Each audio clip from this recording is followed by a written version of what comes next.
कधी तुम्ही अशा ठिकाणी गेला आहात का जिथे वेळ थांबलेला वाटतो, जिथे प्रत्येक श्वासात शांतता आहे आणि जिथे देव फक्त मूर्तीमध्ये नाही तर त्या वातावरणातच जाणवतो.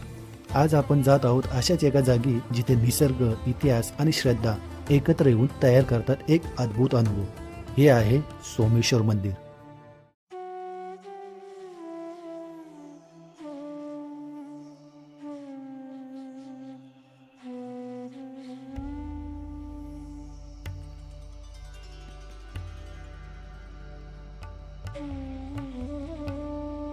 नमस्कार मित्रांनो, मी प्रदीप खरंच सगळ्यांचं मनापासून स्वागत करतो आपल्या एक नवीन व्हिडिओमध्ये.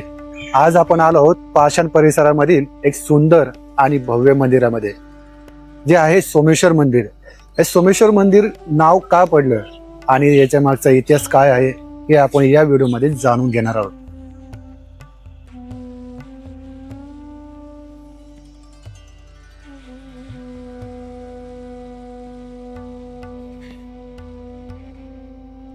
पुण्याच्या पाषाण भागात वसलेले हे मंदिर फक्त एक मंदिर नाही तर एक अनुभव आहे.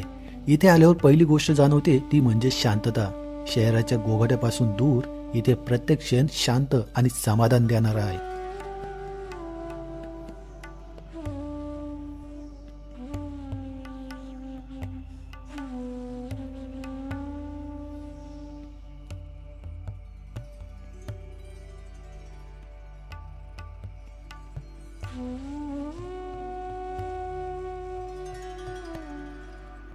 माझं नाव दिलीप सोनवणे. मी या मंदिराचा सेवक म्हणून मी 10 वर्षापासून इथे काम करतो. हे सोमेश्वर मंदिर 965 मधून याची उत्पत्ती आहे. येथे शिवाजीचे बालपण या ठिकाणी गेले आणि हे ऐतिहासिक मंदिर असून येथील भव्य दिव्य असं हे मंदिर आहे आणि हेमाडपंथी दगडातले बांधलेलं मंदिर आहे आणि पुण्यामध्ये हे प्रसिद्ध असं हे मंदिर आहे आणि हे सोमेश्वर नाव म्हणून हे ओळखण्यात जातं. इथे गणपती, मारुती, कालभैरव आणि एक इथे समाधी आहे. ही समाधी जवळ 1952ची समाधी शिवाजी महाराजांच्या शिवकालीन आहे. तर या ठिकाणी अनेक लोकांना दर्शन केल्यास प्रचिती येते आणि हे स्वयंभू मंदिर आहे. हे पूर्वी इथे एक वारुळ होतं, त्या वारुळातून एक नाग यायचा रोजचा आणि इथे गायी यायची पूर्वी आणि गायी चरता चरता या ठिकाणी हे डाग त्या गाईचं दूध प्यायचं दुपारच्या वेळी. असं करता करता गाईच्या स्वप्नात दृष्टांत झाला आणि ही पिंड एका साधूच्या स्वप्नात गेली आणि या ठिकाणी स्वयंभू प्रगट झाला.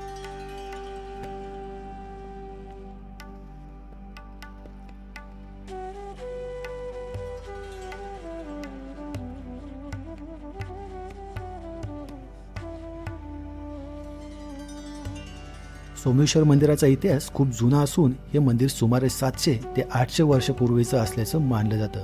काही इतिहासकाराच्या मते या मंदिराची मूळ रचना यादव काळात 12व्या ते 13व्या शतकात झाली असावी. नंतरच्या काळात विशेषतः छत्रपती शिवाजी महाराजांच्या काळात या मंदिराला महत्त्व प्राप्त झालं.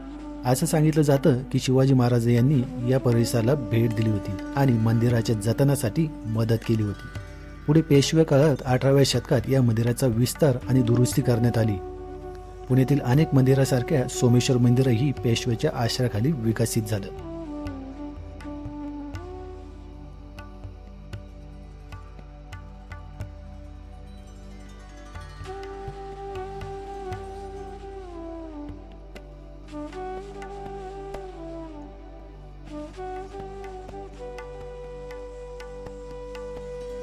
मंदिराची रचना बघितली तर दगडात कोरलेली प्रत्येक नक्षी आपल्याला त्या काळात घेऊन जाते जिथे कला आणि श्रद्धा एकत्र येत होती.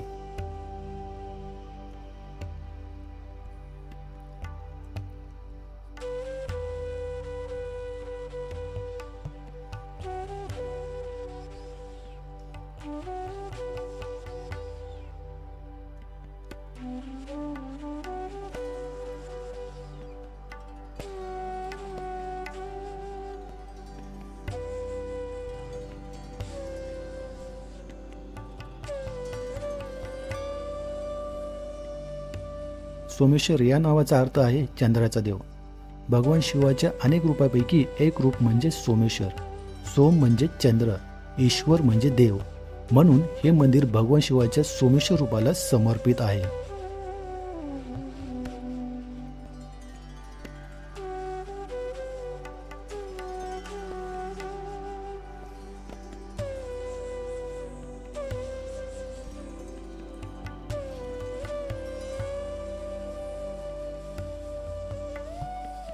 स्थानिक लोकांमध्ये अशी श्रद्धा आहे की इथे मनापासून प्रार्थना केली तर ती नक्की पूर्ण होते.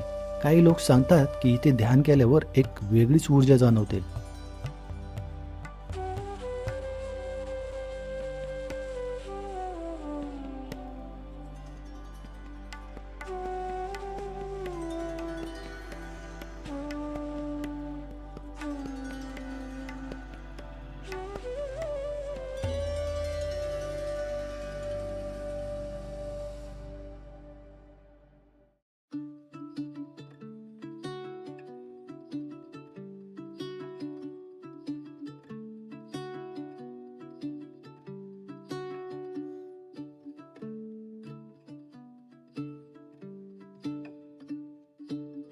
इथे आल्यावर मन शांत होतं, विचार थांबतात आणि फक्त एकच भावना उरते, समाधान.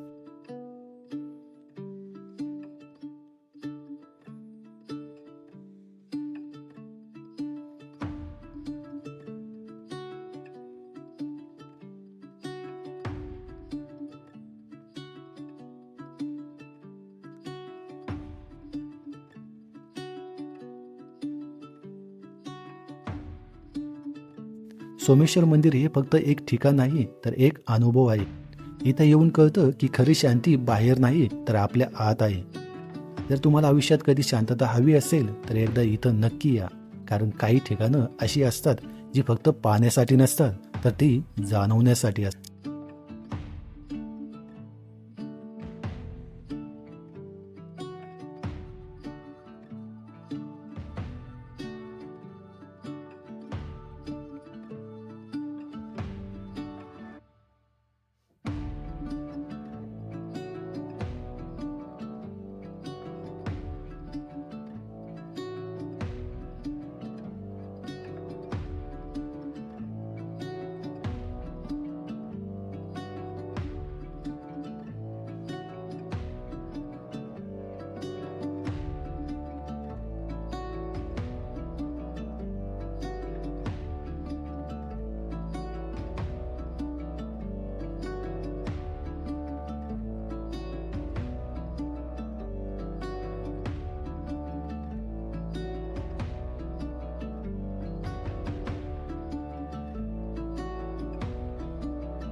जर तुम्हाला हा अनुभव आवडला असेल तर व्हिडिओला लाईक करा, शेअर करा आणि चॅनलला सबस्क्राईब करायला विसरू नका, कारण आपण भेटणार आहोत अशाच अजून सुंदर ठिकाणी. तोपर्यंत तुमचा प्रवास सुरू ठेवा आणि मन शांत ठेवा.